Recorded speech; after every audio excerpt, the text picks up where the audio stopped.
അധിക ടാങ്കിലും ഈ ഒരു പൈപ്പ് വേണ്ട അധികം ആളും മറന്നു പോകുന്ന പ്രശ്നം എന്ന് പറഞ്ഞാൽ അതിലേക്കൂടെ രണ്ടാമത്തെ പ്രശ്നം വരുന്നത്. എൻ്റെ പുതിയ വീഡിയോയിലേക്ക് എല്ലാവർക്കും സ്വാഗതം.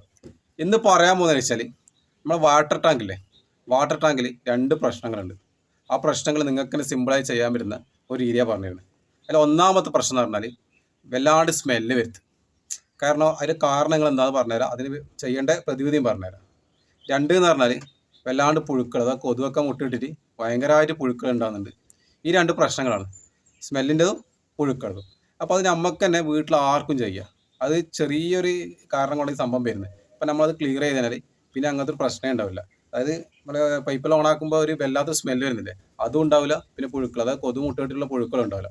അപ്പോൾ ഈ രണ്ടിനുള്ള പ്രതിവിധിയാണ് നിങ്ങൾക്ക് ഇത് കാണിച്ചു തരാൻ പോകുന്നത്. അപ്പോൾ എന്നും പറയാനുള്ളത്, ഇത് ആദ്യമായിട്ട് നിങ്ങൾ വീഡിയോ കാണുന്നെങ്കിൽ എല്ലാവർക്കും ഷെയർ ചെയ്യുക, ലൈക്ക് ചെയ്യുക. അപ്പോൾ നമുക്ക് നേരെ വീഡിയോയിലേക്ക് പോകാം. ടാങ്ക് എടുത്ത് എത്തിയിട്ടുണ്ട്.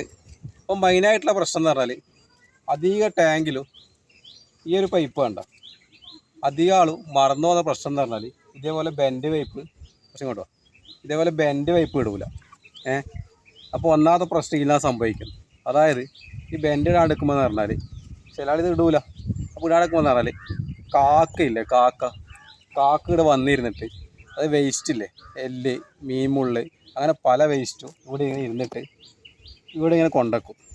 ഓക്കെ, കാക്കൻ്റെ ഒരു പ്രത്യേകത കൊണ്ടുവച്ചാൽ കുറേ ആകുമ്പോൾ ക്രമേണ ഉള്ളിൽ അങ്ങ് വീണിട്ട് ഇതെന്താവും, സ്മെല്ലടിക്കാൻ തുടങ്ങും. അതാണ് മെയിൻ പ്രശ്നം. അധികം ശ്രദ്ധിക്കാത്തൊരു കാര്യമാണ്. കാരണം ഇതിൻ്റെ ഉള്ളിൽ കാക്ക വേസ്റ്റോട് എടുത്തിട്ട് വീണിട്ട് സ്മെല്ലടിക്കും. അപ്പോൾ നിങ്ങൾ എന്താ വെച്ചാൽ അധികം ഇതേപോലെ ബെൻഡ് ഇട്ടിട്ടില്ലെങ്കിൽ ഇതേപോലെ ഒരു ബെൻഡ് പൈപ്പ് വാങ്ങിയിട്ട് ഇതിലിടുക. ഓക്കെ, അഥവാ ബെൻഡ് പൈപ്പ് ഇടാൻ പറ്റുന്നില്ലെങ്കിൽ വേറൊരു ഐഡിയ ഉണ്ട്. ഇതേപോലെ നെറ്റ് കട്ട് ചെയ്തിട്ട് കെട്ടുക. ഓക്കെ, അതുപോലെ തന്നെ ചില ടാങ്കിന് ഒരുപാട് ചെറിയ പൈപ്പ് ഉണ്ടാവും. പക്ഷെ ഇതിന് ഒറ്റൊന്നേ ഉള്ളൂ, ഈ ഒരു പൈപ്പേ കാണുന്നില്ല. അപ്പോൾ പ്രശ്നം എന്ന് പറഞ്ഞാൽ അതിലേക്കൂടി രണ്ടാമത്തെ പ്രശ്നം വരുന്നത്. ഇതിലേക്കൂടി രണ്ട് പ്രശ്നം വരുന്നുണ്ട്. ഈ ചെറിയ പൈപ്പിലേക്കൂടി വരുന്ന പ്രശ്നം എന്ന് പറഞ്ഞാൽ ഈ കൊതുവെല്ലാം എന്താക്കും, ഉള്ളിലേക്ക് കയറും. എന്നിട്ട് മൊത്തത്തിൽ അങ്ങ് മുട്ടയിട്ടിട്ട് ടാങ്കിൽ മൊത്തം കൊതു മുട്ടയിട്ടിട്ട് മൊത്തം പുഴുക്കളായിട്ടും അങ്ങനെ മൊത്തം കച്ചറായി വരുന്നുണ്ട്. അപ്പോൾ അതിനുള്ള പ്രതിവിധി തന്നെയാണ് നമ്മൾ ഇതേപോലെ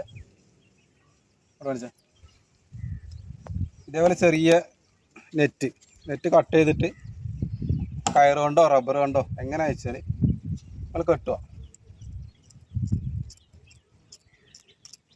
ചില ടാങ്ക് എന്ന് പറഞ്ഞാൽ ഞാൻ പറഞ്ഞില്ലേ, ഒരുപാട് അവിടെ ഇവിടെയുള്ള ഒരുപാട് പൈപ്പ് ഉണ്ടാവും, അത് ഡിഫറെൻ്റ് ആണ്.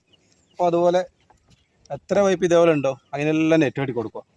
വലുത് നിങ്ങൾ പരമാവധി ഇതുപോലെ ബെൻഡ് ഇടാൻ നോക്കുക. അഥവാ ബെൻഡ് ഇല്ലെങ്കിലും ഇതേപോലെ തന്നെ ഇവിടെ ഇങ്ങനെ കാണുന്നില്ലേ, നല്ല എന്താ പറയുക, കറക്റ്റായിട്ട് ഇങ്ങനെ ആ സൈഡിലേക്ക് കറക്റ്റായിട്ട് ഇതേപോലെ നെറ്റ് കെട്ടി കൊടുക്കുക. അതുപോലെ എത്ര ഹോൾസ് ഉണ്ടോ അതിനണക്കായിട്ട് നെറ്റ് കെട്ടി കൊടുക്കുക. കഷ്ണം കയറണില്ല അതുകൊണ്ട്. അതുപോലെ എവിടെയുള്ള വെച്ചാൽ മൊത്തത്തിൽ ഓരോ ഹോൾസ്, പൈപ്പിന് ഹോൾസ് ഒഴിവാക്കൽ പരമാവധി. എനിക്ക് റബ്ബർ ബാൻഡ് ഇടുക ചൂട്, അല്ലെങ്കിൽ ഇതേപോലെ കയറ് കെട്ടി ടൈറ്റ് ആക്കുക. ഓക്കെ, കണ്ടില്ലേ? കാരണം ആർക്കും ചെയ്യാൻ പറ്റുന്ന, വളരെ സിമ്പിളായിട്ട് ആർക്കും ചെയ്യാൻ പറ്റുന്ന സംഭവമാണ്. ഈ രണ്ട് പ്രശ്നം കാരണമാണ് നമ്മുടെ ടാങ്കിൻ്റെ പറഞ്ഞില്ലേ പ്രശ്നം വരുന്നത്. കാരണം സ്മെല്ല്, കൊതുകിൻ്റെ പുഴുക്കൾ. ഓക്കെ, ഇതുപോലെ അല്ല ചെയ്യുക. എല്ലാ കാര്യങ്ങളും മനസ്സിലായ. അപ്പോൾ എന്തെങ്കിലും സംശയം ഉണ്ടെങ്കിൽ ഇന്നും പറയുന്ന പോലെ കമൻറ്റ് ബോക്സിലേക്ക് നിങ്ങളുടെ സംശയങ്ങളിൽ ഇതാക്കുക, കമൻ്റായിട്ട് ഇടുക. അതുപോലെ എൻ്റെ എന്താ പറയുക, അടുത്ത പുതിയ വീഡിയോ ഇടുന്നവരെ എല്ലാവിധ